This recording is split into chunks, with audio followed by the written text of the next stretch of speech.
viens tout arranger, bien que faible et fort, je sais qu'il me soutient, et je ne sens jamais, comme chez moi, dans c'est mon Seigneur. Seigneur, tu sais, y a point d'amis comme toi, si le ciel n'était pas chez moi, alors que ferais-je?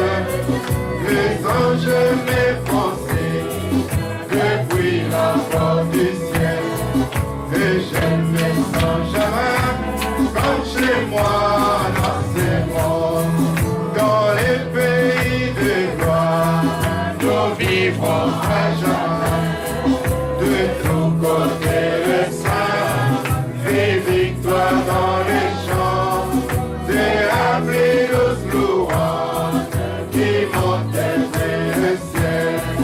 Et je ne me sens jamais comme chez moi dans ces mots, Seigneur. Tu sais, y a point d'amis comme toi, si le ciel n'est pas chez moi, alors que ferais-je? Les anges m'effraient depuis la porte du ciel, et je ne me sens jamais comme chez moi dans ces mondes. Seigneur notre Dieu, jamais nous nous sentirons comme chez nous dans ces mondes. Car tu nous as dit que vous êtes dans ce monde, mais vous n'êtes pas de ce monde. Tous les jours, Seigneur, au lever du soleil, même au coucher du soleil, nous soupirons, oh Dieu bien-aimé, pour retourner, Seigneur, dans l'éternité. Dieu Tout-Puissant, nous venons à toi encore une fois dans cette nuit de prière. Tu avais dit à Pierre, tu n'as même pas veillé un instant avec moi. Veillez et priez, afin de ne pas tomber dans la tentation. Car la chair est faible, mais l'esprit est bien disposé. Nous sommes tous les jours sujets, Seigneur, à des tentations, à des faiblesses, ô Dieu Tout-Puissant. C'est la prière, ô Dieu Tout-Puissant, est une tour forte, Père. C'est une armure, ô Dieu bien-aimé, que tu nous as donnée. Car tu as dit prier sans cesse. Et nous venons cette nuit, ô Dieu, veiller dans ta présence. Et nous savons que l'ouvrier mérite son salaire. Après, Seigneur, cette veillée, nous verrons les résultats, Père. La prière qui est montée vers toi. Car tu n'es pas seulement le Dieu qui écoute la prière, mais tu es aussi le Dieu qui exauce nos prières. Bénis Agapa au tabernacle, oh Dieu, pour ces moments bénis, Seigneur. Je sais que le diable a déjà lâché prise, Père, pour cette décision que les pasteurs et l'Église ont pris ensemble, oh Dieu bien-aimé, de pouvoir mettre les diables dehors au travers de la prière, au travers de Christ, Seigneur. Oh Dieu Tout-Puissant, que nous poussons, Père, de lamentation. Oh Dieu Tout-Puissant, les pousser à bout. Père, nous te disons merci. Nous remettons cet temps à toi, dans le nom du Seigneur Jésus-Christ. Amen. Que Dieu vous bénisse. Veuillez vous asseoir un instant. Je vous salue dans le nom du Seigneur Jésus-Christ. Que Dieu bénisse le pasteur Salem. Je remercie le Seigneur pour ce moment qui nous accorde d'être ensemble dans cette veille de prière. Amen. J'ai soupiré vraiment pour passer cette nuit avec vous. Amen. Que Dieu bénisse le frère André pour le message qu'il a donné. J'étais là dans les bureaux. Pendant qu'il prêchait ici, moi je priais aussi là-bas. Amen. Vous savez, Dieu vous a fait une grâce d'avoir une salle et profiter dans des temps comme ça pour pouvoir vraiment prier. Moi je suis en France, les salles sont très difficiles. Nous payons 500 € pour un dimanche dans la semaine, dont nous n'avons que 4 dimanches dans les mois. 500 €. Vous voyez que c'est difficile. Amen. Là, Dieu vient de nous faire encore grâce. Nous avons eu une salle à 850 €, mais nous n'avons pas la clé à la main. Mais ici, vous avez la clé à la main. Si vous voulez prier, demandez au pasteur, il va déléguer les gens et vous viendrez prier à l'église à tout moment. Amen. C'est la prière qui fait toujours l'affaire. Amen. La prière, frère. Cette grâce, il ne faut jamais la manquer. Hein, vous avez une salle, venez prier, venez prier, venez prier. Amen. Amen. Amen. Bon, je ne sais pas si je peux encore me présenter, le pasteur m'a présenté, mais je vais encore présenter ma famille parce qu'ils ne se sont pas levés quand le pasteur les a présentés. Si ma femme peut se lever, je sais qu'elle n'aime pas ça. Bon, si elle peut se lever, bon, tu peux t'asseoir. Ouais, mes enfants sont là, s'ils peuvent aussi se lever, je ne sais pas si les autres dorment. Amen. Que Dieu le bénisse. Oui, donc il y a l'aîné qui est resté à Paris, il sera là demain, parce que nous sommes venus à l'occasion d'une fête de mariage à Liège. Alors pour l'occasion, j'ai profité aussi pour passer la nuit de prière avec vous. Amen. Amen. Donc que Dieu vous bénisse. Ça fait 3 ans que je suis pasteur. Amen. Amen. Je suis de la maison. Je suis l'enfant d'Agapao Tabernacle. J'ai vu cette église naître à Agapao. J'ai vu comment le pasteur a commencé avec sa femme et ses enfants et comment l'église grandissait. Et je venais tout le temps communier ici. Et moi aussi, j'ai commencé comme ça. J'ai commencé avec ma femme et mes enfants. C'est comme ça que l'église commence. Une église ne commence pas dans la division. Si tu as un ministère, commence comme ça. Si tu crois que tu as un ministère, commence comme ça. Amen. La femme, les enfants, et Dieu enverra une personne. La deuxième personne, la troisième personne. Amen. Vous allez avoir une salle. Amen. Et nous allons nous préparer pour l'enlèvement. Amen. Amen. Que Dieu vous bénisse. Amen. Mon église s'appelle Bethlehem Ephrata Tabernacle. Oui, donc il y a toute une histoire derrière ces noms-là. Amen. Amen. Que Dieu vous bénisse. Amen. Donc, sans plus tarder, nous allons prendre nos Bibles et je remercie le pasteur Salem pour son hospitalité. Il m'a demandé de prêcher 2 prédications à la veillée. Bon. Amen. Je vais commencer par une prédication. Et puis, le dimanche, il m'a demandé aussi de prêcher parce que nous avons réunion l'après-midi là-bas, les soirs. Donc, vous avez un privilège ici, vous avez la salle, en tout cas, profitez-en. Amen. Amen. Nous allons prendre nos Bibles.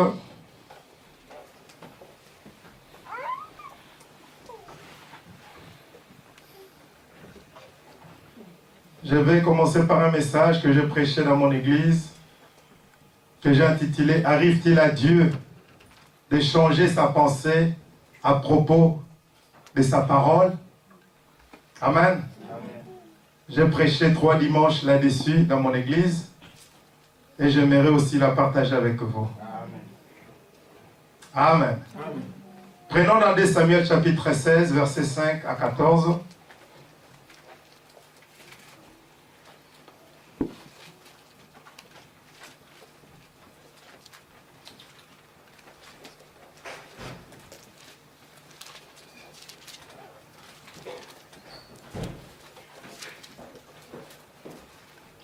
Et dans 1 Roi chapitre 1, verset 10 à 37, ça c'est long, je lirai ça à la fin. Et dans Job chapitre 12, verset 12 à 13. Commençons dans Job.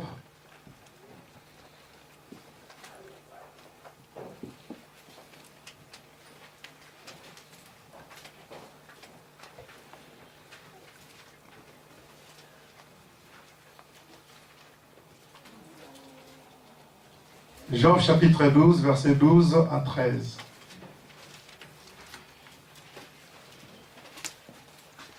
Je lis ceci. Dans les vieillards se trouve la sagesse, et dans une longue vie, l'intelligence. En Dieu réside la sagesse et la puissance. Les conseils et l'intelligence lui appartiennent. Amen. Amen. Amen. Lisons-les un peu ensemble. Dans les vieillards se trouve la sagesse, et dans une longue vie d'intelligence. En Dieu réside la sagesse et la puissance, le conseil et l'intelligence lui appartiennent. Amen. Amen. Je vais lire dans 2 Samuel chapitre 16, de 5 à 14, et puis vous allez vous asseoir. 2 Samuel chapitre 16, 5 à 14. David était arrivé jusqu'à Bakurim, et voici il sortit de là un homme de la famille et de la maison de Saül, nommé Shimei, fils de Guéra. Il s'avança en prononçant des malédictions, et il jeta des pierres à David et à tous les serviteurs du roi David. Tandis que tous les peuples et tous les hommes vaillants étaient à la droite et à la gauche du roi, Shimei parlait ainsi en les maudissant. Va-t'en, homme de sang, méchant homme, l'Éternel fait retomber sur toi tous les sangs de la maison de Saül, dont tu occupais le trône. Et l'Éternel a livré les royaumes entre le maître d'Absalom, ton fils. Et te voilà malheureux comme tu le mérites, car tu es un homme de sang. Alors Abishai, fils de Tcherija, dit au roi, pourquoi ce chien mort maudit-il le roi, mon seigneur? Laisse-moi, je te prie, aller lui couper la tête. Mais le roi dit, qu'ai-je à faire avec vous, fils de Tcherija? S'il maudit ce que l'Éternel lui a dit, maudit David. Qui donc lui dira, pourquoi agis-tu ainsi? Et David dit à Abishai et à tous ses serviteurs, voici mon fils qui est sorti de mes entrailles, en veut à ma vie. À plus forte raison, c'est Benjamite. Laissez-le et qu'il maudisse. Car l'Éternel lui a dit, peut-être l'Éternel regardera-t-il mon affliction et me fera-t-il du bien en retour des malédictions d'aujourd'hui. David et ses gens continuèrent leur chemin, et Shimei marchait sur les flancs de la montagne près de David, et en marchant, il maudissait, il jetait des pierres contre lui, il faisait voler la poussière. Les rois et tous les peuples qui étaient avec lui arrivèrent à Agéphim, et là, ils se reposèrent. Que le Seigneur bénisse sa parole. Amen. Seigneur notre Dieu, nous remettons, Seigneur, cette prédication entre tes saintes mains. Dieu Tout-Puissant, si tu nous as parlé là-bas en France, dans Bethléem Ephrata, tu peux encore ce soir nous parler dans Gapa Tabernacle. Écarte-moi du chemin. Utilise-moi simplement comme un micro, afin, Seigneur, de pouvoir bénir tout un chacun qui ouvrira son cœur et ses oreilles spirituelles au Dieu. Nous chassons l'ennemi loin de nous, la distraction, les sommeils, au nom de Jésus-Christ. Amen. Amen. Veuillez vous asseoir. Moi, je vais continuer dans 1 Roi, chapitre 10, chapitre 1er, verset 10 à 37. C'est long, hein? C'est pourquoi je vous ai demandé de vous asseoir.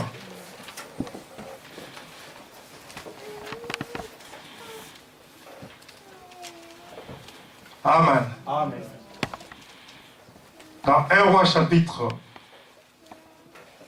1er,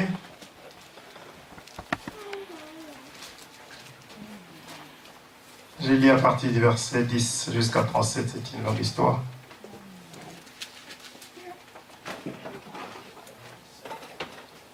Un roi, chapitre 1er, verset 10 à 37. Amen. Amen. Je vais commencer même au verset 9. Adonijah tua les brebis, de bœufs et de veaux gras, près de la pierre des Zoélettes, qui est à côté d'Er Rogel, et il invita tous ses frères, fils du roi et tous les hommes de Juda au service du roi. Mais il n'invita point Nathan les prophètes, ni Benaja, ni les vaillants hommes, ni Salomon son frère. Alors Nathan dit à Bathsheba, mère de Salomon, n'as-tu pas appris qu'Adonijah, fils de Haggith, est devenu roi, sans que notre Seigneur David le sache? Viens donc maintenant, je te donnerai un conseil, afin que tu sauves ta vie et la vie de ton fils Salomon. Va, entre chez le roi David et dis-lui, ô roi mon Seigneur, n'as-tu pas juré à ta servante en disant, Salomon ton fils régnera après moi et il s'assiera sur mon trône? Pourquoi donc Adonijah règne-t-il? Et voici, pendant que tu parleras là avec le roi, j'entrerai moi-même après toi et je compléterai tes paroles. Bathsheba se rendit dans la chambre du roi, et il était très vieux. Et Abishag, la Sunamite, le servait. Bathsheba s'inclina et se prosterna devant le roi. Et le roi dit, qu'as-tu? Elle lui répondit, mon Seigneur, tu as juré à ta servante, par l'Éternel ton Dieu, en disant, Salomon ton fils régnera après moi, et il s'assiera sur mon trône. Et maintenant voici Adonijah règne, et tu ne le sais pas. Ô roi mon Seigneur, il a tué des bœufs, de veaux gras et de brebis en quantité, et il a invité tous les fils du roi, les sacrificateurs Abiatar et Joab, chef de l'armée, mais il n'a pas invité Salomon ton serviteur. Ô roi mon Seigneur, tout Israël a les yeux sur toi, pour que tu lui fasses connaître qui s'assiera sur le trône du roi mon Seigneur après lui. Et lorsque le roi mon Seigneur sera couché avec ses pères, il arrivera que moi et mon fils Salomon, nous serons traités comme des coupables. Tandis qu'elle parlait encore avec le roi, voici Nathan le prophète arriva. On l'annonça au roi en disant, voici Nathan le prophète. Il entra en présence du roi et se prosterna devant le roi, les visages contre terre. Et Nathan dit, ô roi mon Seigneur, c'est donc toi qui as dit, Adonijah régnera après moi, et il s'assiera sur mon trône, car il est descendu aujourd'hui, il a tué des bœufs, de veaux gras et des brebis en quantité. Et il a invité tous les fils du roi, les chefs de l'armée, et les sacrificateurs Abiatar. Et voici, ils le mangent et boivent devant lui, et ils disent, vive le roi Adonijah. Mais il n'a invité ni moi, qui suis ton serviteur, ni les sacrificateurs Tchadok, ni Benaja, fils de Jéhojada, ni Salomon ton serviteur.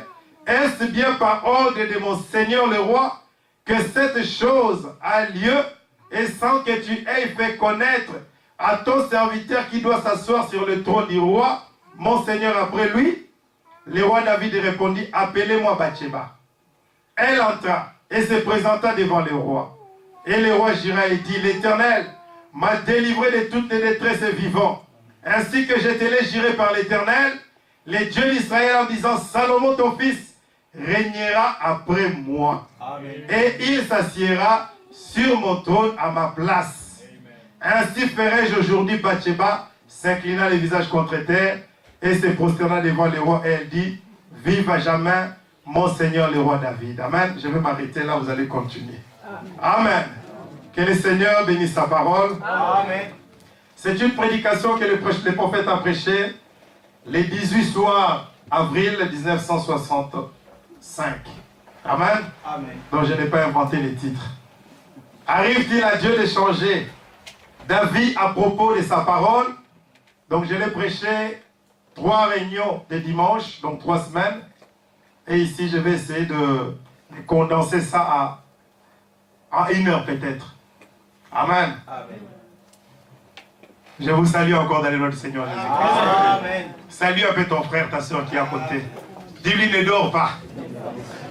Shalom. Amen. Ça va nous réveiller un peu, n'est-ce pas? Amen.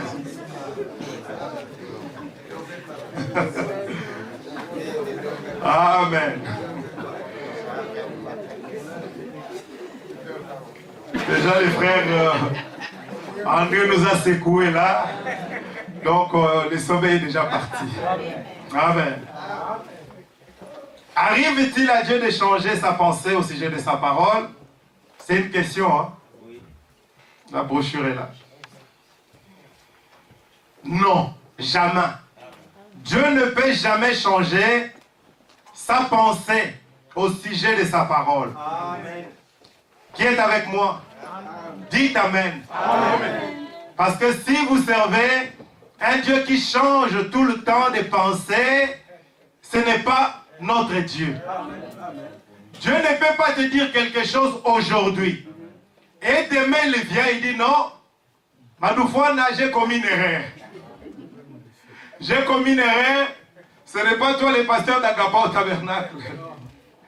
Je vais remplacer, je vais mettre le pasteur Robert Nzoun. Jamais. Amen. Dieu ne fait jamais de telles choses. Un frère privat. Hein? Dieu ne fait jamais de telles choses. Donc ce sont des prédications. Quand tu lis cela, frère, ça te donne la position. Dans ta foi, ça te donne la position dans ton salut. Dieu ne peut pas te sauver aujourd'hui pour te perdre demain. Donc, si tu étais sauvé hier et demain on te voit perdu, frère, tu n'étais pas sauvé. Amen. Parce que le prophète dit même que le salut c'est un don. Amen. Amen. Pourquoi la Bible dit que le salut c'est un don? Parce que nous voyons les musiciens qui jouaient là-bas. Ils ont les dons de musique. Amen. Amen. Moi, je me dis toujours que je ne saurais jamais jouer à la guitare. Donc, ce n'est pas mon don. On peut me laisser la guitare pendant un mois. Je ne pourrai jamais le faire. Alors, le salut, pourquoi c'est un don? Parce que si un don est en toi, ce don-là doit se manifester. Vous êtes avec moi? Amen. Donc, si tu es sauvé aujourd'hui, c'est-à-dire que tu as le salut en toi. Amen. Et nous devons voir jusqu'à la fin de tes jours. Amen. Amen. C'est salut-là. C'est pourquoi le prophète dit quelque part, les poissons qu'on appelle saumon, quand ils naissent, supposons à la mer Rouge, quand ils grandissent, ils vont chercher de la nourriture dans la mer Noire. Mais avant la mort, ces poissons saumons retournent aux eaux de leur naissance. C'est ça le salut. Tu ne peux pas être sauvé aujourd'hui et demain, on te voit dans des bars, on te voit, je ne sais pas moi, dans les discos là-bas. Jamais. Si tu es sauvé aujourd'hui, le don du salut en toi va se manifester jusqu'à l'enlèvement. Parce que Dieu ne peut pas changer sa pensée au sujet de ce qu'il a fait pour toi. S'il te dit que sœur Meda, tu es sauvé, aujourd'hui, demain même si tu es marié, on ne va pas voir les ailes là diminuer. On va voir, amen, tes acclamations lui a continué encore.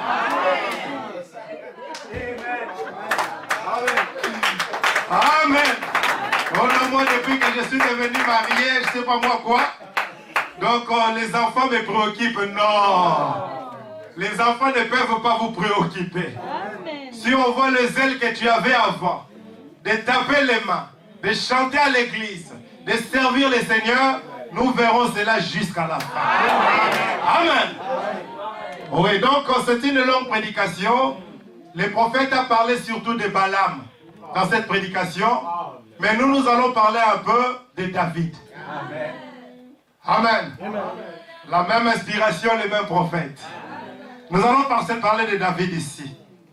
Nous venons de lire une histoire. C'est l'histoire du roi David. Nous connaissons comment David est devenu roi.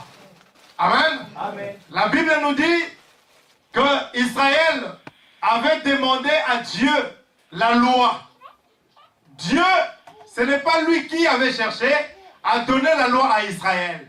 Mais Israël voulait la loi comme tous les autres pays. La Bible dit que Dieu a donné la loi, mais ce n'était pas la volonté de Dieu. Dieu avait permis que Israël ait la loi selon leur désir, selon leur demande. Un jour, nous voyons encore qu'il y avait un prophète du nom Samuel en Israël, mais le peuple d'Israël a demandé à Dieu, Seigneur, nous voulons avoir aussi un roi au milieu de nous, comme les autres nations. Dieu dit, mais si vous demandez un roi, alors que moi je suis déjà votre roi. Donc c'est-à-dire que vous êtes en train de me rejeter. Vous voyez un peu les hommes. Vous êtes en train de me rejeter parce que je règne déjà au milieu de vous. Je suis roi parmi vous. Alors Dieu dit, je vous donnerai un roi, comme vous l'avez demandé. Mais regardez, ce n'était pas un homme selon le cœur de Dieu. Israël a regardé parmi son peuple, il a trouvé un homme grand qui dépassait tous les hommes de taille, qui parlait bien anglais. Amen. Qui parlait bien, je ne sais pas moi, néerlandais. Ils ont dit non, celui-là en tout cas, tel que nous le voyons avec sa cravate, il fera un bon roi au milieu de nous. Mais ce n'était pas la volonté de Dieu. Remarquez que ce roi a marché, mais un jour, Dieu dit à Samuel, va dire à ce roi, quand il ira en guerre, qu'il détruit tout ce qui sera dans ce pays-là, qu'il ne puisse rien prendre. Mais ce roi qui avait un cœur avare est parti en guerre, il a fait la guerre à cette nation-là, il a pris les princes, il a pris les rois, il a pris les veaux gras, il a pris le bœuf, il a amené dans son pays. Et le prophète Samuel est arrivé, il entend derrière la maison là-bas, le bœuf, le veau en train de bêler. La Bible dit, il demande à ce roi Saül, mais qu'est-ce qui se passe?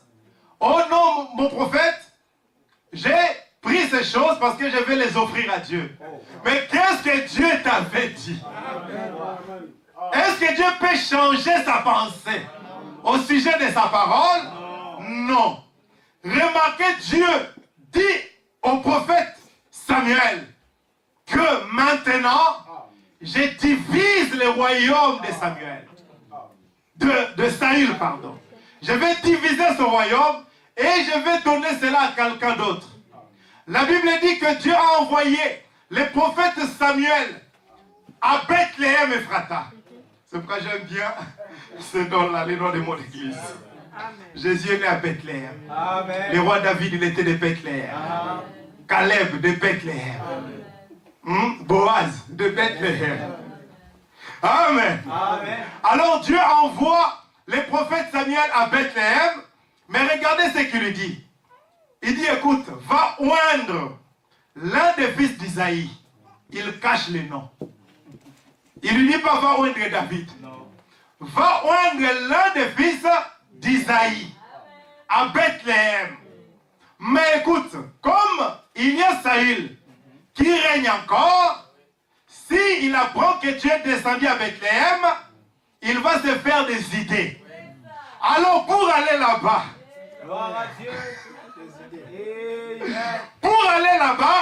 prends un veau, prends un agneau, amène cela là-bas. Mais Dieu n'avait pas menti. Dieu essaie de dribbler les gens pour camoufler un peu. Il dit, prends-toi un agneau. Quand tu vas arriver là-bas à Bethléem, les gens vont te demander, mais qu'est-ce que tu es venu faire ici? Tu leur diras, je viens pour offrir cet agneau à Dieu. Gloire à Dieu. Amen. Amen. Il ne faut pas aller comme ça, comme des boucs dans la boucherie. Non. Dieu utilise toujours la sagesse. Amen. Dans cette prédication, nous allons parler du conseil. Samuel a écouté les conseils de Dieu. Amen. Il n'est pas parti comme ça. Non, je viens aujourd'hui. Je vais oindre la sœur Marthe. Elle va prêcher à côté de... Non, dans les messages, on n'a pas de ces choses-là. Donc, il est venu intelligemment. Amen. Quand Saül a appris qu'il était à Bethléem, qu'est-ce que Samuel a dit? Non, je viens pour offrir les sacrifices. Oh, la pensée de Dieu, ce n'était pas ça. Amen. Amen. La pensée de Dieu, ce n'était pas l'agneau. Ça, c'était seulement un camouflage. Amen. Amen. Et il arrive là-bas, nous savons la suite. Il a oint David. Mais remarquez une chose. David, qui était le 8e de garçons, qui n'était même pas là quand Samuel est arrivé. Dieu ne dit pas tout à ses prophètes. Il y a des gens dans l'église qui ont des réponses à tout. On vient lui poser la question, va voir les concernés, non, tu commences à expliquer. Mais regarde, Dieu, les prophètes de Dieu, il ne connaissait même pas qui il va oindre. On lui dit, va seulement oindre l'un des fils d'Isaïe. Il arrive, il dit à Dieu, ce gaillard-là, Dieu dit non, pas celui-là, je l'ai rejeté.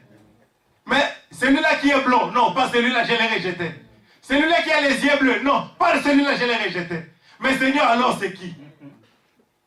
Le papa de David dit même, tous mes enfants sont là. Parce que Madoufan, on ne les calculait même pas.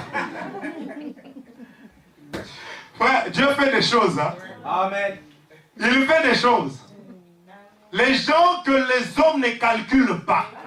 Toi là que la famille ne calcule pas. Toi là que la société même ne calcule pas. Souvent ce sont ces gens-là que Dieu choisit. Ce sont ces gens-là que Dieu oint. Amen. C'est ça la façon de travailler de Dieu. Si tu prends toi qui te dit que au coca, il va faire quoi? Parce que toi tu es déjà complet. Amen. Il prend toujours des vauriens. Dans cette nuit de prière, nous sommes venus pour dire à Dieu, nous sommes des vauriens. Seigneur, regarde ma famille, regarde mes enfants, regarde notre église, nous sommes des vauriens. Alors Seigneur, descends. Vide-moi pour que toi, tu sois rempli dans mon cœur. Dieu, il veut toujours des vauriens. Il prend David un vaurien. Frère, répète un peu, je suis un vaurien. Tu es sûr? Avec beaucoup d'argent que tu as là, tu as touché. Ou tu l'as dit pour dire? Oui, nous sommes des vauriens. Dieu prend toujours des vauriens. Il prend David. Il est oint. David connaissait les jours de sa naissance. Les jours où on l'avait oint. Lui, il descendait peut-être, il léchait. Il savait que ce jour-là, je suis devenu roi. Frère Désir, ta fille m'aime beaucoup. Hein. Je vois comment je prêchais. Elle prêche avec moi. Amen. Oui, elle est souriante pendant que je prêche. Frère, David connaissait que ce jour-là, il était devenu roi en Israël. Amen. Mais David était calme. Amen. Les gens qui ont la chose, ils sont calmes. Amen. Les problèmes peuvent arriver, vous êtes agité, lui il est calme. Vous dites, mais les choses qu'on dit sur lui, est-ce que c'est un hypocrite? Non. Il connaît ce qu'il est. Amen. Il sait qui l'a appelé. Amen. Il sait qu'est-ce que Dieu l'a dit. Amen. Vous pouvez être agité, lui il est calme. Amen. David n'était pas pressé. Non. Il était oint. C'est Dieu qui l'avait oint. Il va se précipiter avec qui? Amen. Amen. Les gens qui ont quelque chose, hein, ils parlent souvent comme Job. Il dit à sa femme, pourquoi tu es en train de parler comme une femme insensée? Dieu a donné, Dieu a repris, que le nom de l'Éternel soit loué. Parce que Job savait qu'il n'avait pas péché. Amen. C'était l'affaire de Satan et de Dieu là-bas au ciel. Va un peu tester Job, mon serviteur. Et Job connaissait sa position. Amen. Le prophète dit dans la position des croyants en Christ, il dit que la plus grande malédiction, souvent nous parlons toujours de la peur, mais il dit que la plus grande malédiction que j'ai vue parmi les hommes, qu'un homme ne puisse pas reconnaître qui il est. Amen. Il dit ça c'est la plus grande malédiction. Quand tu ne connais pas qui tu es, frère André, les gens viennent te dire non. Toi tel que tu es là, tu es un sorcier. On m'a dit que je suis un sorcier, mais qu'est-ce que Dieu t'a dit? Oh, il n'est pas un prédicateur. Il n'a pas de ministère. Ça, c'est les gens qui ont dit. Mais qu'est-ce que le maître là au balcon t'a dit? On ne devient pas prédicateur parce que les gens t'ont dit que tu prêches bien. Non. C'est quelque chose que tu as traité avec Dieu là dans les... Amen. Derrière les troupeaux. David avait traité avec Dieu là dans le désert. Dieu l'a oint. Saül même ne savait pas. Vous pensez que pour que Dieu puisse oindre quelqu'un, il va vous demander l'autorisation? Non. Beaucoup d'églises du message, pardonnez-moi, je m'attaque pas aux églises du message. Beaucoup d'églises du message, malheureusement, elles ont commencé comme ça. Non frère, je sens que là, je ne sais pas moi, à Katakokombe, il n'y a pas d'église. Alors, Dieu me met dans les cœurs. Dieu ne met pas dans les cœurs. Dieu doit te parler. Mon fils, que Dieu te bénisse. Dieu doit te commissionner. Te dire que Emmanuel, va à Katakokombe, va prêcher la parole là-bas. Il veut prendre le Seigneur qui est à Katakokombe, il lui dit, va prêcher à Bruxelles. Dieu ne fait pas des choses qui boudit. Non. Frère, nous avons tout embrayé dans les messages. Non, frère, je sens qu'il faut que je puisse commencer une œuvre à Namur. Parce qu'à Namur, il n'y a pas d'église. Tu iras seul. Je vous dis la vérité. Dieu n'a jamais fait des choses comme ça. C'est ça la plus grande malédiction aujourd'hui dans les messages.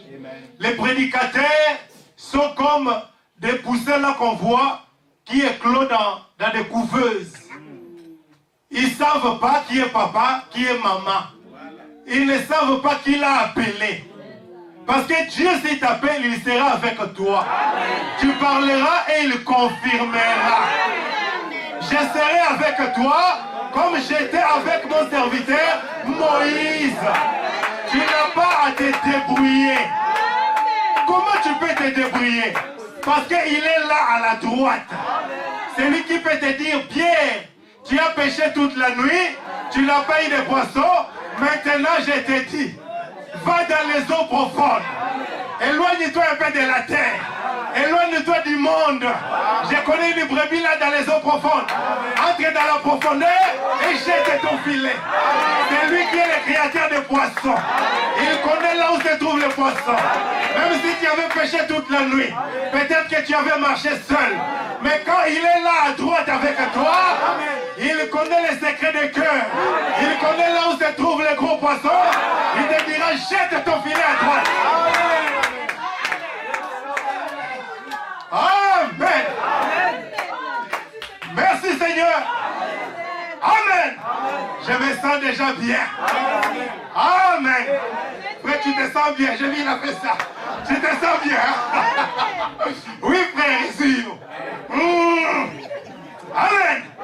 David savait qui il était. Il savait qu'il était roi. Mais Abané Goël est là. Quand tu sais qu'est-ce que Dieu a mis en toi, même si le monde entier, comme il me dit là, même si le monde entier prenne un béton, mette sur toi, tu es comme la fleur lisse. Amen. Qu'est-ce que la fleur lisse fait dans la boue? Il cherche seulement le soleil. Le soleil.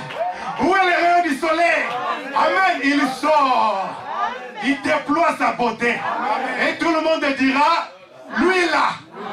Même si ceux-là disent que non, il n'a rien, mais lui là, moi-même, je l'ai écouté.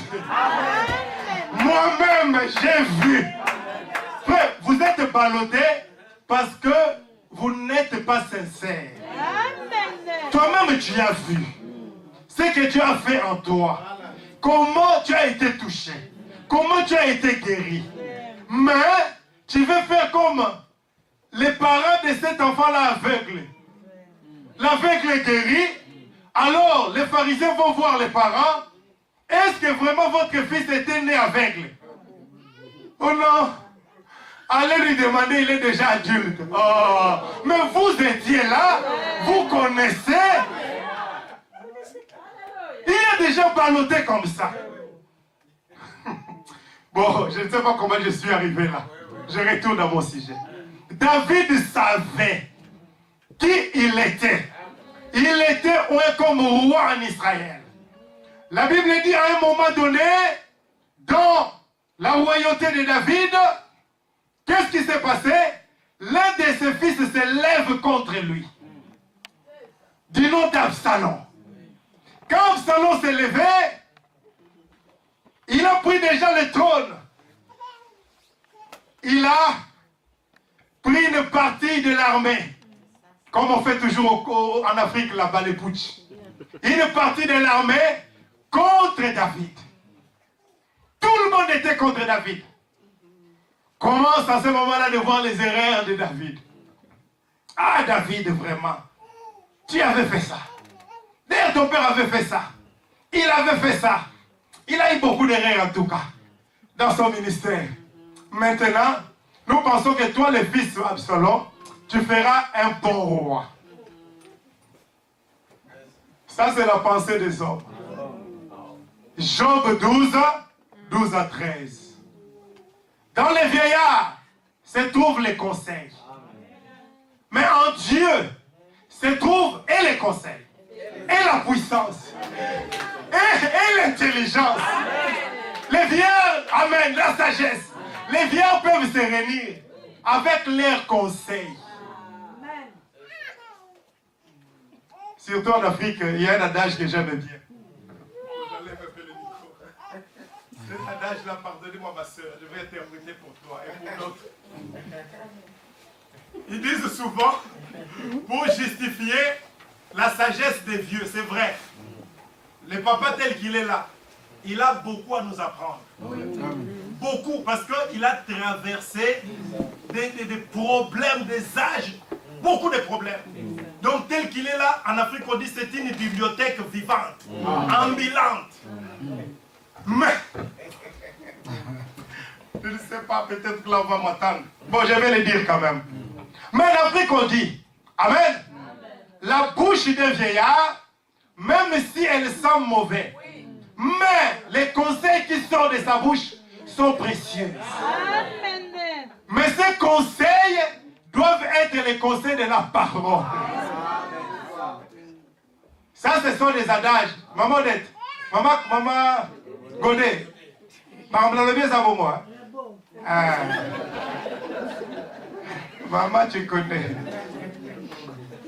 Amen, j'aime beaucoup maman Godet. On était avec elle en Afrique, là-bas, à la dédicace. Amen. Oui, frère, mais les conseils doivent être les conseils de la parole de Dieu. Le prophète dit que toute bonne pensée, bon, je commence d'abord par les mauvaises. Toute mauvaise pensée vient de Satan. Amen. Qui dit amen? Amen. Mais le prophète dit toute bonne pensée ne vient pas de Dieu. Amen. Quand les bonnes pensées, toutes les bonnes pensées ne viennent pas de Dieu. Amen. Les pensées qui viennent de Dieu, c'est la parole. Amen. Amen. Tu veux parler à quelqu'un, tu veux parler à ta fille, à ton fils, prends la parole. Les prophètes, le frère Billy Paul donnait un témoignage et dit, quand papa voulait me punir, il amenait la Bible et les fouets. Il dit, Billy, choisis entre les deux. Qu'est-ce que tu veux? Tu veux la Bible ou tu veux les fouets? Billy Paul le tournait et dit, papa, je veux les fouets.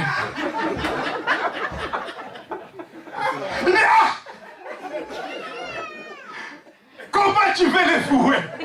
Mais tu vas avoir mal. Il dit, papa, je préfère les fouets, je vais pleurer. Après, la douleur là va partir. Il dit, pourquoi? Parce que quand les prophètes prenaient la Bible, ils les faisaient asseoir là. Il commençait à lui parler. Il dit, si tu veux être un clochard, Billy soit alors un vrai clochard. Ne sois pas un demi-clochard, une fois à la maison, une fois dehors, non. Prends tes affaires, va dans la rue. Commence même à mendier des mégots de cigarettes. Frère Jonas, ce que je prêche là, ça t'intéresse pas parce que tu lis. Ah. Moi je surveille, moi quand je prêche, je surveille tout le monde. Amen. Il y a un moment pour lire le message et un moment pour écouter le prédicateur. Amen. Amen. Frère, le conseil qui donne la vie, c'est le conseil de la parole. Ce n'est pas, non, quelqu'un là-bas, ma tante m'a conseillé au village. Non. C'est ce que Dieu te dit. C'est ce que tu écoutes dans la parole de Dieu. Alors, quand cet homme Absalom a résolu dans son cœur de détrôner David, son père, il avait pris beaucoup de gens avec lui. Mais qu'est-ce qui s'est passé ici? La Bible dit que le prophète Nathan est allé voir Bathsheba.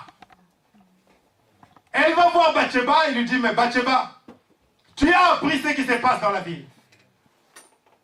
Maintenant où nous parlons, Absalom, Adonijah, il est déjà là sur le trône. Il a pris le trône de David. Alors Bathsheba commence à parler et plaider pour son fils Salomon. Il dit, mais prophète, ce n'est pas ce que le roi David m'avait dit. Le roi m'avait dit que ton fils Salomon régnera à ma place. Ah bon? Oui. Mais qu'est-ce qu'on doit faire maintenant? Écoutez maintenant le conseil d'un prophète. Il lui dit ceci. Écoute, Bathsheba, va, prends un rendez-vous avec le roi. Pendant que tu seras en train de lui parler, moi je viendrai. Donc il y a des semblants, hein? C'est souvent comme ça. Moi je viendrai pour te compléter. Je ferai comme si je ne connaissais pas que il t'avait promis. Et pendant que Bathsheba est entrée dans la chambre de David, elle parlait avec David. Elle plaidait la cause de son fils. En disant à David, ô roi, mais tu avais promis que Salomon deviendra roi à ta place. Mais maintenant, il y a Adonijah qui est là sur le trône. Le roi David a dit, mais qui l'a placé là? Je ne sais pas, roi. Pendant qu'ils étaient en train de parler, il y a Nathan qui entre. Il dit, mais oui, roi, moi aussi. J'ai entendu les bruits là-bas. On est en train de fêter. Adonijah est monté sur le trône. Il a invité des gens. Il a invité ses amis. Même pas tes vaillants. Même pas tes vaillants hommes. Même pas Salomon, ton fils. Même pas les sacrificateurs Tchadok. Ni moi, ton prophète. Ton serviteur. Remarquez, frère. Un homme. David, c'était un homme. Dieu l'avait révélé qu'après lui régnera son fils.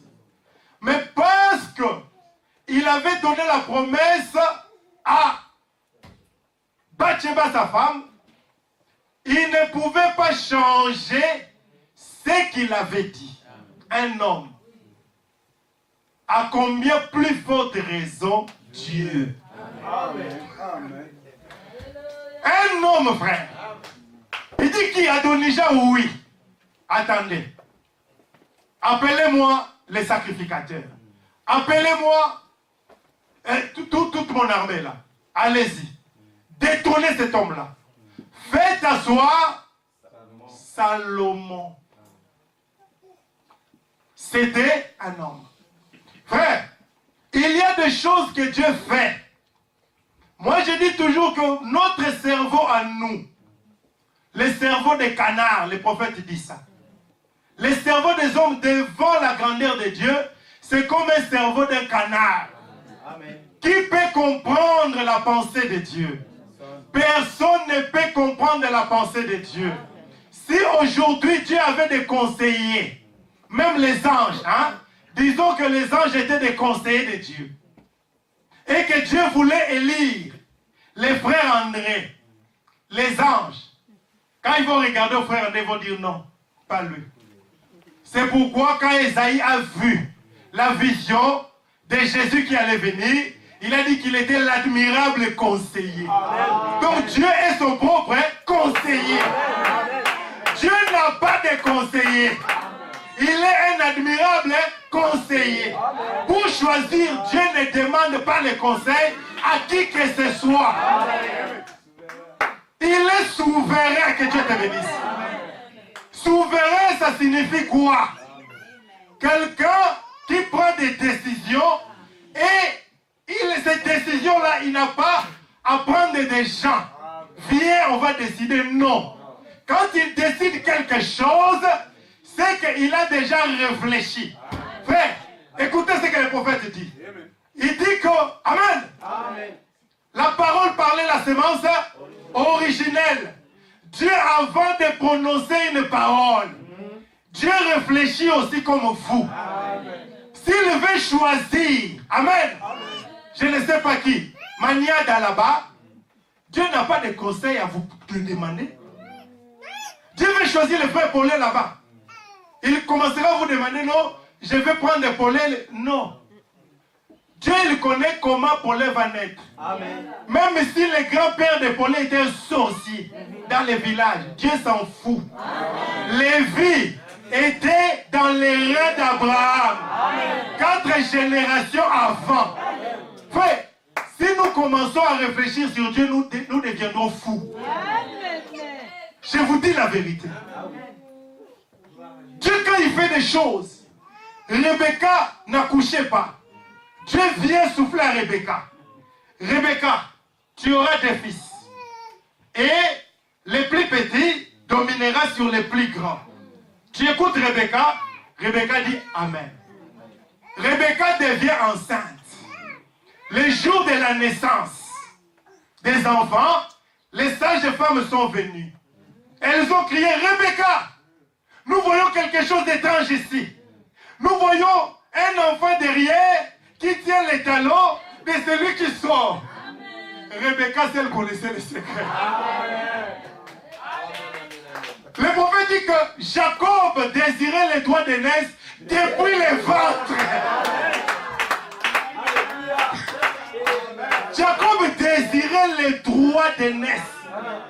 Quand il était déjà dans le ventre, il dit à Esaü, c'est moi qui dois passer avant. Retourne ici, toi, Esaü. C'est moi. Amen. Quand ils sont nés, remarquez ce qui se passe. Esaü était qui? L'aîné était qui? Quel travail il faisait? Il était un chasseur. Amen. Remarquez maintenant. Quand les enfants ont grandi, comme dans la loi, il fallait respecter les droits d'aînesse. Parce qu'Ésaü était sorti en premier. Là, je ne lis pas encore les citations. Hein. Parce que les citations, c'est le pasteur qui vous les donne. Moi, tout ce que je vous dis, c'est le message. Ésaü était le premier. Isaac, le prophète, était devenu aveugle. Très vieux avant de mourir. Mais il était un prophète. Un prophète. Dieu, Amos 3,7 dit, avant de faire quelque chose, il annonce, il révèle ses secrets à ses serviteurs, le prophète. Qui dit Amen? Amen. Isaac, prophète, aveugle, devenu vieux. Il dit à Ésaü, Ésaü mon fils, je vais mourir, va préparer, amène-moi la nourriture, je mangerai, je te bénirai. L'église était là, maman Rebecca. L'église a écouté. Elle écoute, elle dit, Jacob vient. Ton père veut mourir. Il veut donner la bénédiction à ton grand frère. Va. Toi ne vas même pas chasser.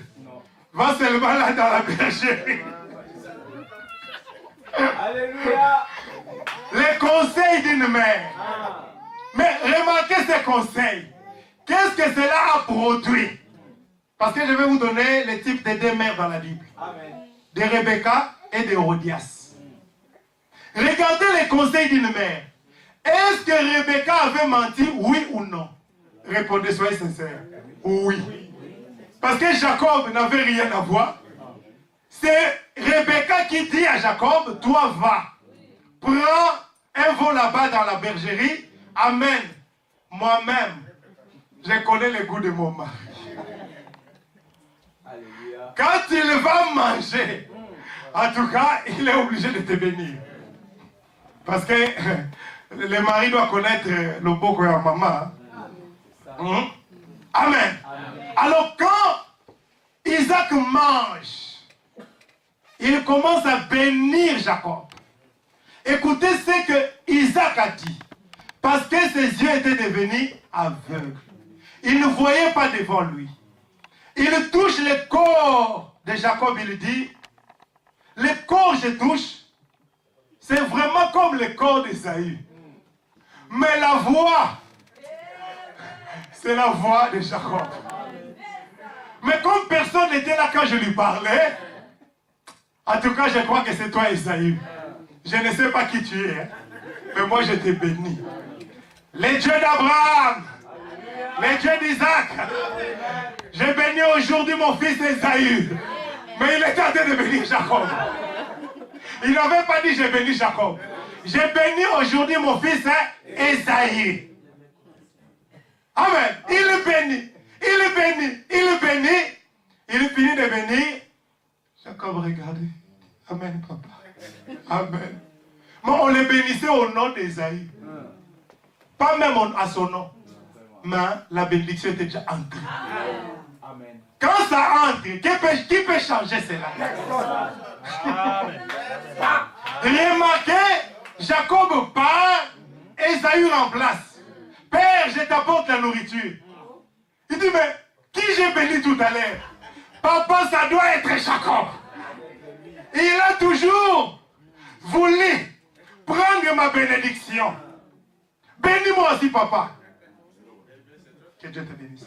Un homme, il pouvait encore refaire la prière. Dire, je retire la bénédiction de Jacob. Je le donne maintenant à Esaïe. Il dit, je n'ai pas d'autre bénédiction à te donner. Arrive-t-il à Dieu de changer sa pensée au sujet de sa parole? Non. Une parole, c'est une pensée exprimée. Amen. Amen. Amen. Amen. Frère, il y a des gens, avant d'insulter quelqu'un, il va d'abord boire des lungwila. Il prend les lungwila, il vient.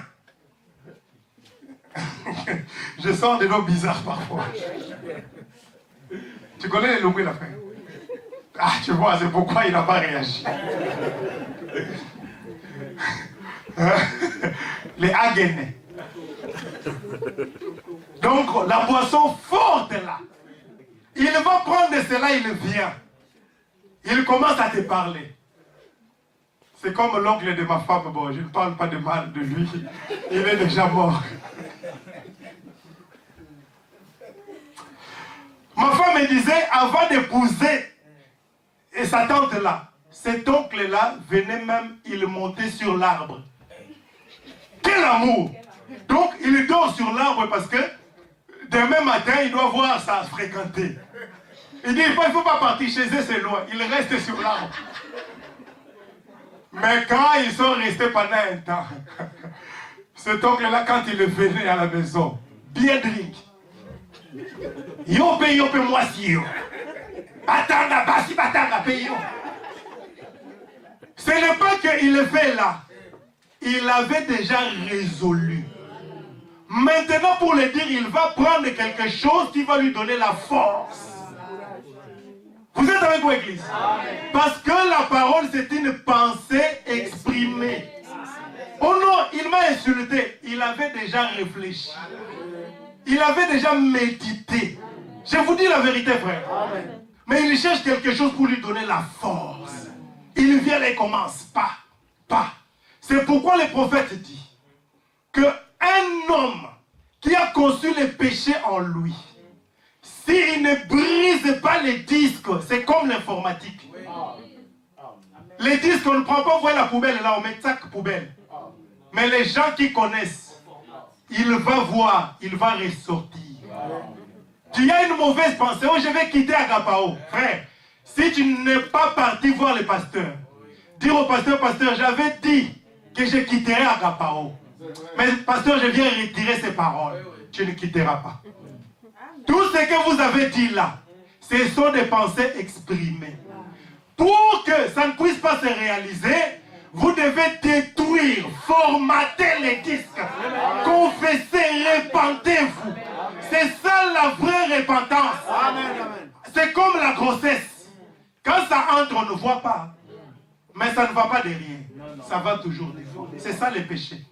Quand tu ne brises pas les disques, frère, un jour, on verra. On verra seulement, ça va s'accomplir. Vous êtes avec moi? Le conseil que Rebecca a donné à Jacob, Dieu ne l'avait pas annulé. Parce que ce n'est pas Rebecca qui avait cherché cela. C'est Dieu lui-même qui avait dit à Rebecca que Jacob dominera sur Esaü. C'était à Rebecca de chercher qu'est-ce qu'elle pouvait faire pour que Jacob soit béni. Frère, l'admirable conseiller. Il faut choisir ses conseils à lui. Il y avait aussi une femme dans la Bible, Hérodias. La Bible nous dit un jour, il y avait Philippe qui passait à côté de la rivière Jourdain. Et il y avait un homme du nom de Jean-Baptiste qui prêchait là. Quand il a vu ces rois en train de passer, il dit, toi renard, il n'est pas permis de prendre la femme de ton frère pendant qu'il est en vie. Tu commets un adultère. Hérode, frère, même en colère, si tu dis à quelqu'un la vérité, dans son cœur, dans sa conscience, il dit, c'est la vérité. Là, j'ai vraiment péché. Il m'a vu comment j'ai rentré chez Philippe là-bas. Donc, il est venu le dire. Alors, Philippe, ou le roi là, dans son cœur, il savait que ce que Jean-Baptiste disait était la vérité. Il était roi, il pouvait dire, prenez-moi Jean-Baptiste, tuez-le. Il ne l'a pas fait. Parce que sa conscience le condamnait. Un jour, c'était la fête de son anniversaire. Pendant qu'il fêtait, les gens sont venus dans la fête. Et les gens dansaient. La Bible dit que la fille d'Hérodias, elle aussi est venue pour danser. Le prophète dit, elle avait dansé comme des stripteaseuses, nues. Amen. Amen. La première femme stripteaseuse qui a dansé nue devant les hommes, c'était cette adolescente-là. Pendant que le roi faisait la fête, il était là ivre en train de regarder cette fille. Comme beaucoup de gens aiment ajouter encore le nombre de 1 million là à l'ordinateur. Ils le font. Moi je dis toujours aux gens, toi tu vas là-bas, tu t'assois, tu regardes, tac. Parce que la personne là, qui a mis ces danses sales là à l'internet, chaque nuit, il regarde, vous êtes devenu combien, ses clients. Toi aussi dedans. Tu lui as ajouté sur les 1 million là. Stripteaseuse. Elle a dansé. Dansé, le roi était là ivre. En regardant. Il dit à la fille, ma fille, demande-moi tout ce que tu veux parce que tu as gagné le concours. Même la moitié de mon royaume, je te le donnerai. Pendant que la fille voulait demander quelque chose, sa mère lui dit, qu'est-ce que je t'avais dit là dans le secret? Mon roi, je veux la tête de Jean-Baptiste. Le roi criait, quoi? Toi, une petite fille, demander une telle chose. Mais le roi pouvait déjà tuer Jean-Baptiste parce qu'il avait prêché contre lui. Mais le conseil d'une mauvaise mère. Qu'est-ce que cela a produit? La mort d'un prophète. On apporte la tête de Jean-Baptiste. Et Dieu au ciel, il disait, en bon, c'est à cause de cette femme, Hérodias, que mon prophète est décapité. Le malheur doit arriver. Mais malheur, le scandale doit arriver. Malheur à celui par qui le scandale arrive. Il est marqué, frère. Jean-Baptiste, décapité à cause d'une mauvaise maman. Vous donnez aux frères des conseils. Mais ne pensez pas que Dieu vous laissera. Dans cette église ici. Tu donnes. Frère. Il y a des choses que je ne suis pas autorisé de vous les dire. Il y a des choses qui arrivent parfois. Dieu l'a vu. Chez nous là-bas en France. Dieu m'avait dit ça en octobre 2013. Ça arrive. Ça arrive cette année en 2014 à Agabao. J'ai la bande de l'enregistrement avec moi. Ne rentrez pas dans les jeux de l'ennemi. Tes conseils là, frère, les conseils que vous donnez aux gens, ne pensez pas que Dieu vous laissera comme ça. Le Dieu du ciel, le Dieu de William Marion Branham, il te fera payer tous les forfaits, les péchés que tu fais. Tu seras sauvé. Mais quelque part, ta vie sera bloquée. Peut-être à cause des conseils que tu as donnés à un innocent. Frère, faut la mise, hein? Tu dois ouvrir les yeux, frère. Sœur, tu dois ouvrir les yeux. Hein? Quand Ève On lui avait dit d'ouvrir les yeux.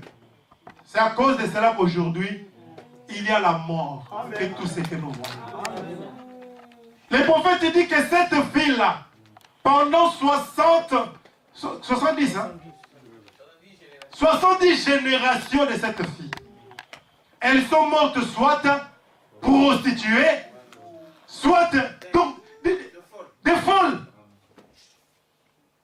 À cause d'un conseil d'une mère. Dieu, c'est lui l'admirable conseiller. Amen. Quand il t'a choisi, toi, frère, tu n'as pas d'effort à faire. Cette prédication, c'est comme la prédication. Les dons et les appels sont sans repentance. Entrez un peu dans la profondeur de ce que vous lisez dans les messages. Essayez de comprendre cela. Dieu va prendre un prophète majeur dans cette génération. Son père, un ivrogne. Frère, si nous croyons à cet homme, c'est la grâce de Dieu. Amen. Je vous dis la vérité. Si on croit William Ayo Branham, c'est une grâce. Le prophète dit pourquoi au message prophétique, vous devez avoir aussi une nature prophétique en vous. Il n'y a pas d'effort que nous avions fait. Aujourd'hui, quelqu'un peut dire, mais vous le croyez parce qu'il est blanc.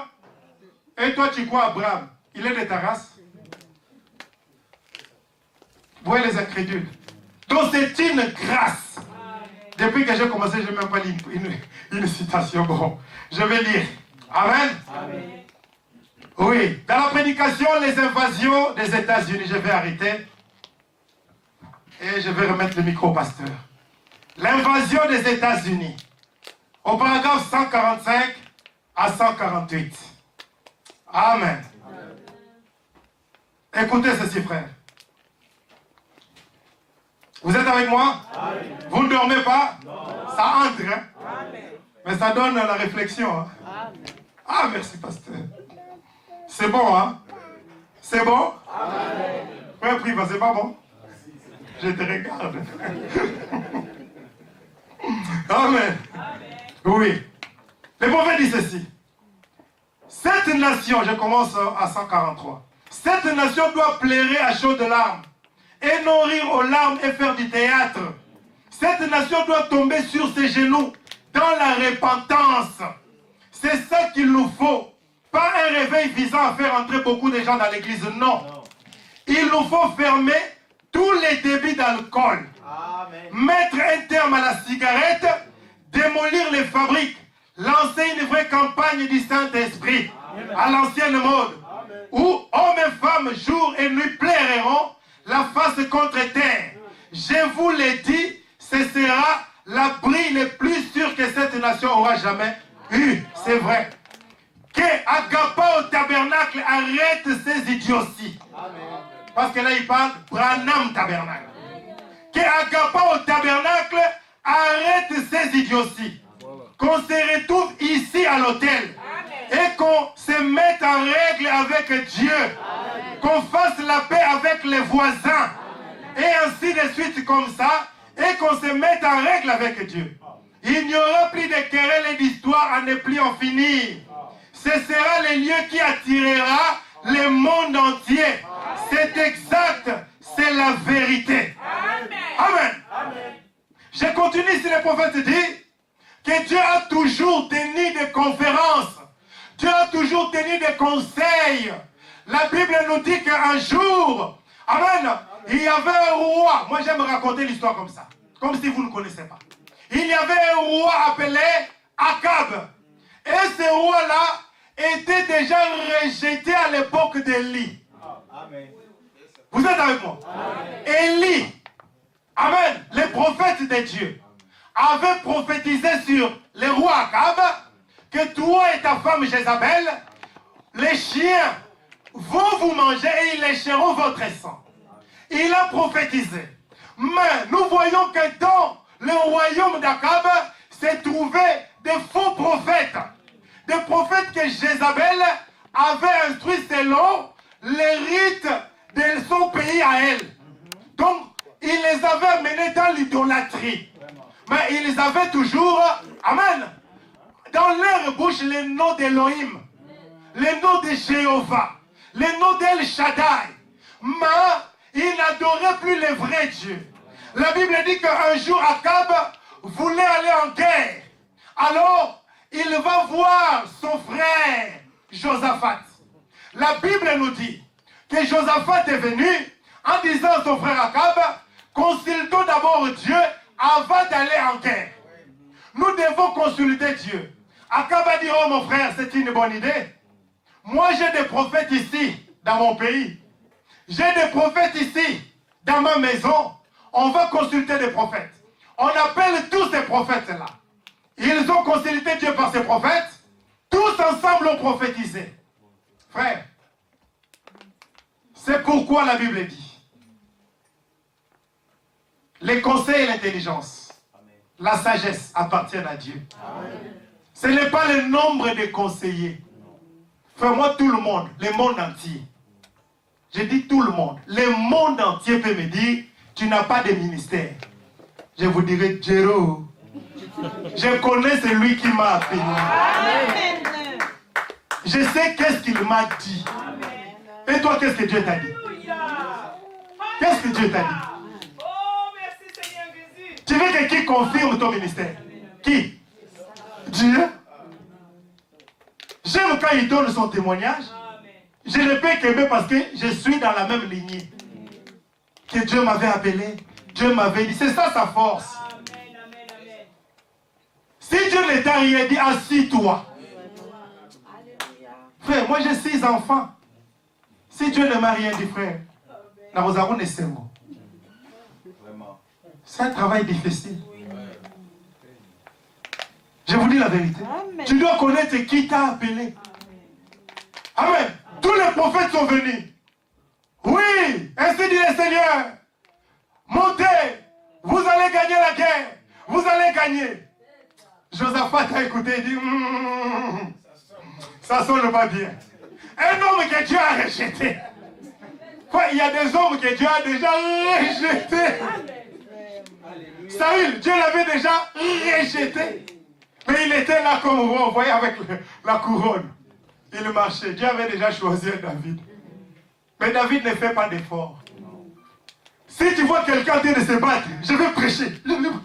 Il n'a rien. Ça viendra tout seul. Et ma fille Véro. Ça viendra tout seul. Quand le pasteur verra, il dit, je vois notre frère André, il y a quelque chose. Frère, viens, peut nous dire quelque chose.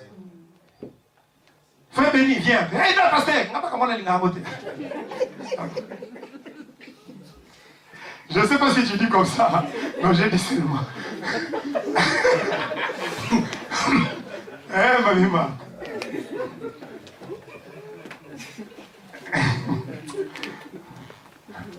nous sommes dans la veillée. Hein? Amen. C'est pour vous détendre. Amen. Parce que nous devons prier. Amen. Vous êtes avec moi, frère? Amen. Josaphat a dit, ça sonne pas bien. Parce que cet homme, moi-même, je connais son histoire. Je sais que Dieu avait dit qu'il a déjà abandonné. Les chiens vont lécher son sang, vont manger sa chair. Mon ami Akab, est-ce que parmi les prophètes, il n'y a pas quelqu'un à côté là? Il dit non, non, non, non. Tous sont là. Ils ont déjà dit à l'unanimité, c'est bon. Il dit non. Ça ne sonne pas bien. Bon, écoute. Il y a un là-bas, le fils de Jimla. Michel, je ne l'aime pas. Parce qu'il ne prophétise pas de bonnes choses sur moi. Alors appelons-les quand même. Avant que Michel arrive, Dieu, là où Michel était, Dieu lui montre. Il dit, regarde ce qui s'est passé au ciel. J'étais en conférence avec les anges. Alors qu'Akab aussi était en conférence avec ses faux prophètes sur la terre. J'ai cherché maintenant qui va les séduire. Gabriel, toi, va, non, Seigneur. Moi, je ne peux pas aller dire du mensonge là-bas. Tu sais que je suis saint. Tu m'envoies des grandes missions. Michaela, non, Seigneur, tu connais. Tu connais ma force, Seigneur. Moi, je ne vais pas mentir. Pendant qu'ils étaient en conférence, un esprit mauvais est monté de l'abîme jusqu'au trône. Va m'encourager. Seigneur, quelle mission? Seigneur, envoie-moi. Même les anges étaient étonnés. Ah! Alléluia. Une mission difficile comme ça. Non, Seigneur, envoie-moi. Dieu a regardé les anges et dit, vous avez vraiment compris la leçon. Vous ne pouvez pas mentir. Allez, toi, quand tu viens de la faire, va. Michel arrive et dit, moi-même j'avais vu. J'ai vu comment un esprit de mensonge est monté de l'enfer. Amen. Amen. Il y a des conseils qui viennent de l'enfer. Amen. Frère, pour ton âme, tu laisses ton oreille à n'importe qui. Hérodias vient, demande ceci, la tête de Jean-Baptiste. Vous pensez que ce conseil était venu d'où? De l'enfer. Et le conseil de Rebecca était venu d'où? Du ciel. Acclamez le Seigneur, frère. Il y a des conseils qui viennent de l'enfer. Michel est venu, il a dit, écoute, oh Akab, tu monteras. Mais néanmoins, j'ai vu Israël dispersé. Écoute, tu vois ce que je t'avais dit. Allez, l'envoie. Mais ils sont montés aussi. Amen. Amen. Ils sont montés, comme le pasteur dit. L'un des prophètes là, j'ai fait pas. Par où? L'Esprit de Dieu est sorti de moi et est entré à toi. Il dit, tu le verras quand vous serez dispersés. Ils sont montés. Ils chercheront. Frère André, prie pour moi.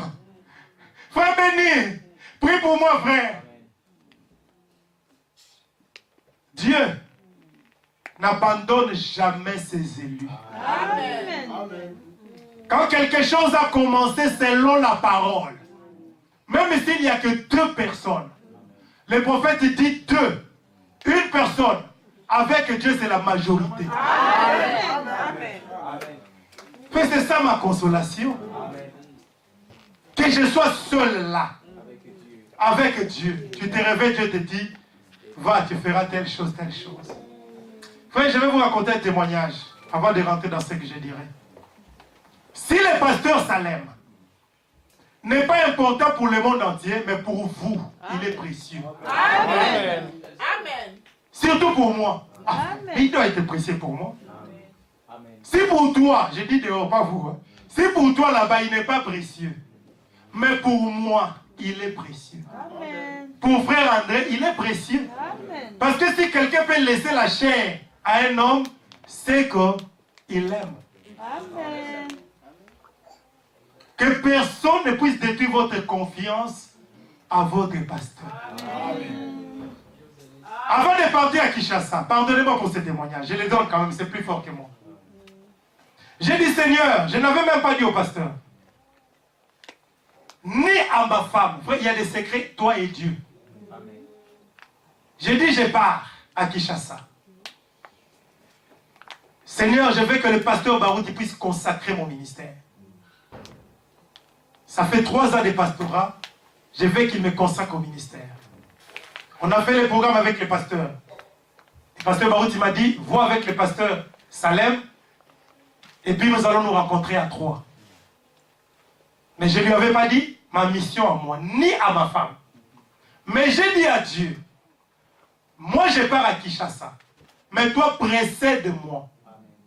Dis au pasteur Barouti qui je suis. Frère, vous ne savez pas qui vous êtes.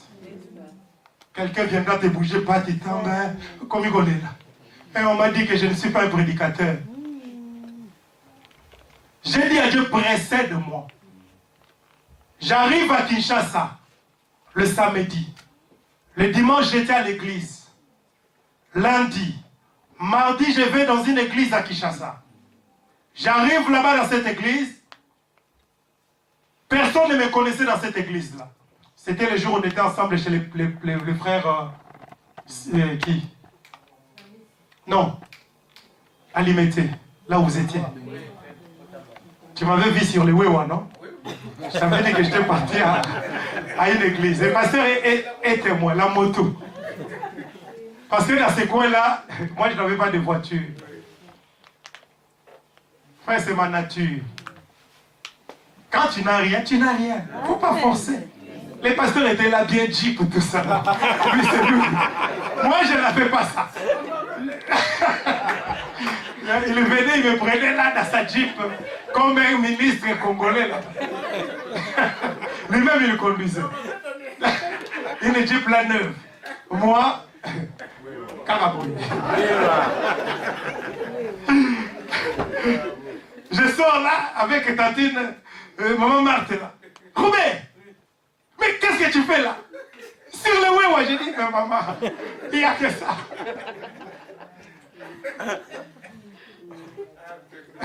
C'est pour vous détendre. J'étais sur le Wewa, sur la moto, ma femme m'appelle. Oui, allô chérie. Il me dit, tu es où? J'ai dit non, je suis sur le Wewa. Hé chérie, arrête, tu vas Cameroun.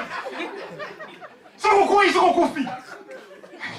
Je dis chérie, il monte, il ne meurt pas et puis moi je vais mourir. Je viendrai. Je pars dans cette église-là, j'arrive comme ça, on ne m'a même pas présenté. Il y a des vases qui venaient là devant moi. Il me racontait ma vie. Tu es un serviteur de Dieu. Je vois la colonne de feu devant toi. Je vois la colonne de feu derrière toi. Tout ça. Moi j'écoutais. On m'invite à la chaire maintenant pour saluer l'église. Je donne mon appareil photo à la personne. Je dis pendant que je serai là, prenez-moi des photos comme, on dit quoi, souvenir. Ils prennent la photo comme ça, la colonne de feu. Derrière moi comme une robe comme ça. Amen. Là c'est le mardi. L'église était étonnée. Oh mais cet homme, c'est ce que Dieu m'avait dit même avant de partir à qui? Amen. Amen.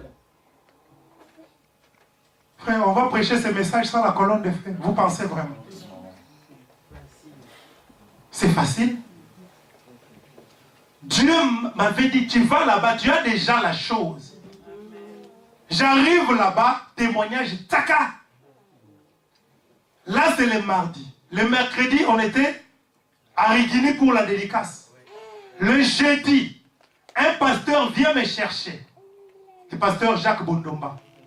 Il vient me chercher le matin parce qu'on avait des réunions des ministres le matin. Frère Magoma, il est où? Il est parti. Et frère Paulin, tu te souviens, on était avec vous? Il voyait le programme. On était le matin dans la réunion des ministres, des prédicateurs. Le pasteur m'appelle pour qu'on puisse déjeuner chez lui, c'était à côté de l'assemblée. Et puis on va partir. Je rentre dans sa maison comme ça. Dieu descend. Dieu commence à me parler. Cette soeur ne me connaît même pas, ne connaît pas mon ministère. Bon, je ne vais pas dire les choses que Dieu avait dit. Mais Dieu m'avait précédé. Amen. Comme j'avais demandé. Va, maintenant c'est Dieu qui me dit, va voir mon serviteur. Comme moi j'avais demandé à la prière. Il faut connaître ce que vous êtes. Amen. Si vous ne connaissez pas ce que vous êtes, le diable va se jouer de vous. À Gabao Tabernacle, vous devez reconnaître ce que vous êtes. Amen. Je n'ai jamais dit ça, frère.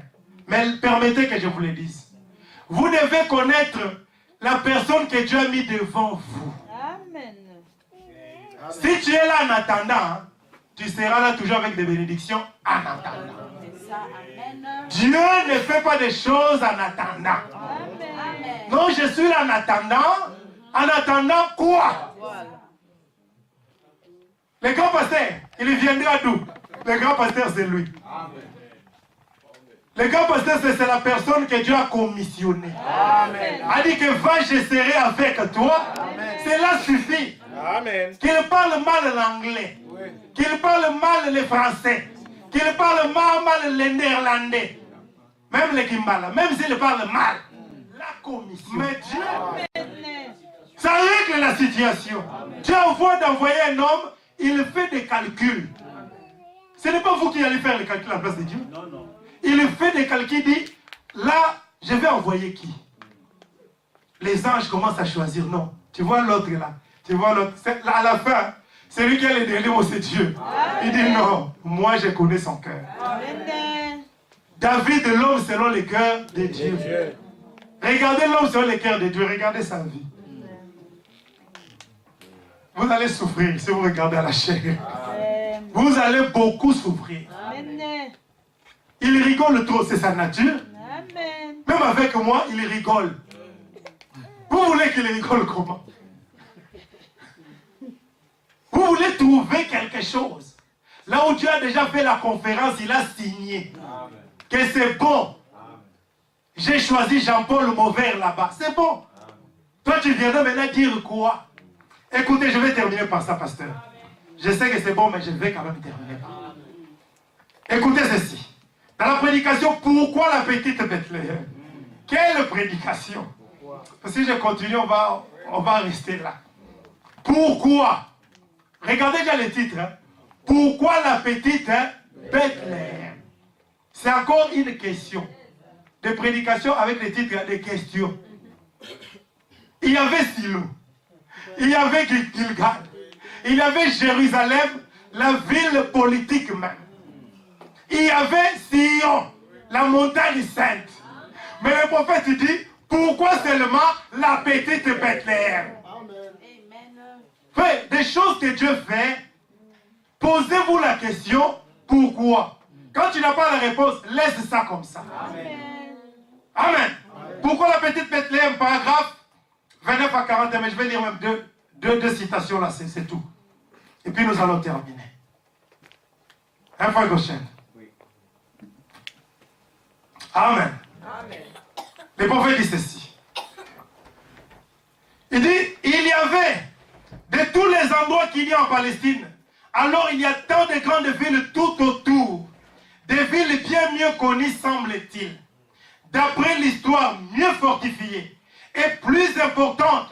Pourquoi Dieu choisirait la petite Bethléem pour y faire naître son fils? Beaucoup sont plus importantes, par exemple les lieux historiques de Jérusalem. La fière Jérusalem, la grande capitale, l'une des plus grandes villes de Palestine. Nous nous demandons alors pourquoi Dieu choisirait la toute petite ville de Bethléem comme lieu de naissance pour son fils. Regardez, qui avait conseillé Dieu? Non, ne va pas là-bas à Bethléem. Qui pouvait le conseiller?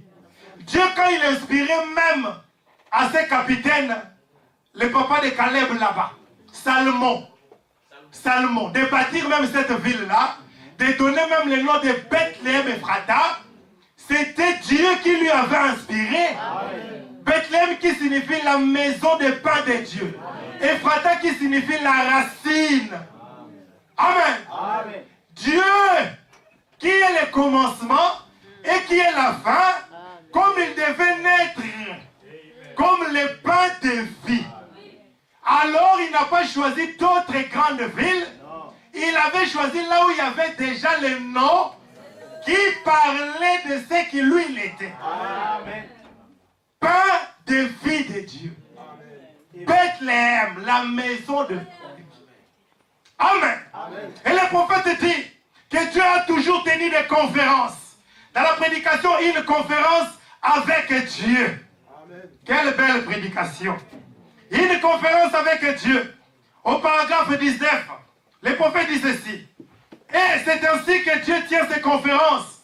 Faisons un recul dans le passé et considérons quelques conférences que Dieu a tenues avant celle de ce soir. La première conférence dont j'aimerais parler juste maintenant, pour un instant, nous allons l'appeler la conférence d'Éden. Le message venait d'être reçu au ciel, selon lequel l'enfant de Dieu était déchu de grâce, qu'il avait péché. Un état d'urgence fut convoqué. Dieu a dû prendre des anges et descendre du ciel parce que son propre fils était tombé en désobéissant à ses lois. Et désobéir à ses lois entraînait la peine de mort. Dieu a dû venir de toute urgence, comme pour toute conférence qui se tient. quelque chose doit être fait, sinon le tout sombre dans le chaos. Sa propre création. Et Dieu a choisi un certain arbre. Et il a réuni Adam et Ève et les a amenés là. Amen. Et a tenu une conférence avec eux. Et quand il en est arrivé à la décision, le salaire du péché, c'est la mort. Dieu avait déjà dit au ciel, tel que je descends là-bas. Vous connaissez ma parole, hein? Je ne veux pas changer ma pensée au sujet de ma parole. Le salaire du péché, c'est la mort. Les anges ont crié, Io! Dieu dit, je descends, attendez. Dieu est descendu. Le prophète dit, il pose la question à l'homme. Il dit, toi, Adam, pourquoi tu as mangé de l'arbre que je t'ai interdit? Il dit, c'est la femme que tu as mis à mes côtés. Il dit à la femme, et toi, pourquoi as-tu fait quelque chose que moi je vous avais interdit? La femme dit, ce n'est pas moi, papa, c'est ces vieux-là, les serpents, les vieux du quartier. Il dit, ah bon, c'est toi qui as fait une telle chose? Alors, écoute maintenant ma décision. Le salaire du péché, c'est la mort. Les anges ont crié, Amen. Il dit, bon, je vais commencer par toi, Satan. À partir d'aujourd'hui, parce que tu marches comme Adam, et que tu es fier, et que tu parles comme Adam, à partir d'aujourd'hui, tu marcheras sur ton ventre, tu ramperas et tu auras la poussière comme nourriture. Il regarde à la femme, il dit, toi femme, comme tu as fait ceci, j'augmenterai la douleur de tes souffrances et tes désirs à toi se porteront vers ton mari. Amen. Il regarde maintenant Adam. Alléluia. Il dit, Adam, toi tu es même le chef-d'œuvre. Quand j'ai tout créé, il fallait arriver à toi. L'évolution, l'homme, Adam le chef-d'œuvre. Il regarde les anges. Papa dit quelque chose. Il dit, bon Adam, parce que tu as écouté la voix de ta femme, la terre, tu seras maudit à cause de ta femme. Amen. Au lieu de te maudire, Dieu maudit la terre. Il dit, tu travailleras avec souffrance. Tu mangeras la sueur de ton front. Et le prophète raconte maintenant une histoire dans une conférence avec Dieu. Il y avait un clochard dans une ville. Ce clochard-là était connu de tous. Il mendiait partout, il dormait dans la rue. C'était un homme pauvre, avec des habits, des SDF. Un jour, une voiture est venue à écraser ce clochard. Alors ce clochard saignait de partout, dans les oreilles, dans les nez. Il avait du sang dans la bouche.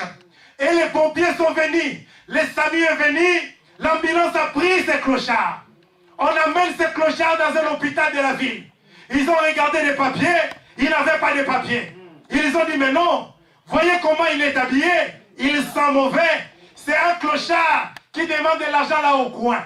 Et le clochard était là sur la civière, à moitié mort, il était dans les comas.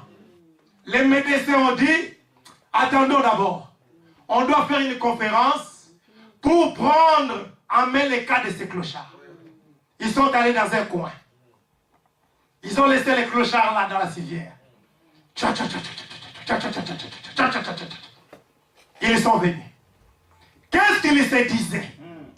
Ils se disaient, cet homme n'a pas de famille. Il n'a même pas de papier sur lui. C'est un clochard. La ville va dépenser de l'argent pour rien du tout.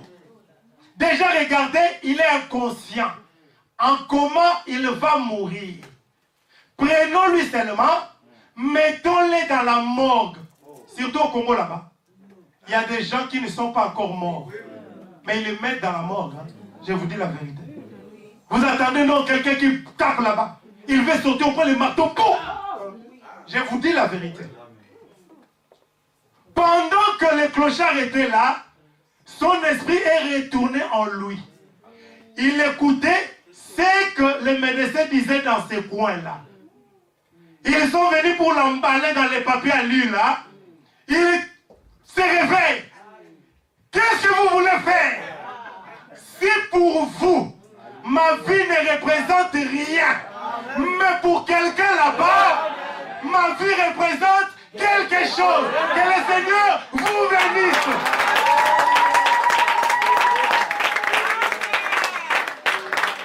Amen. Sa vie représente quelque chose pour vous. Et pour vous, Agapao. Continuez, frère. Que Dieu vous bénisse. Amen.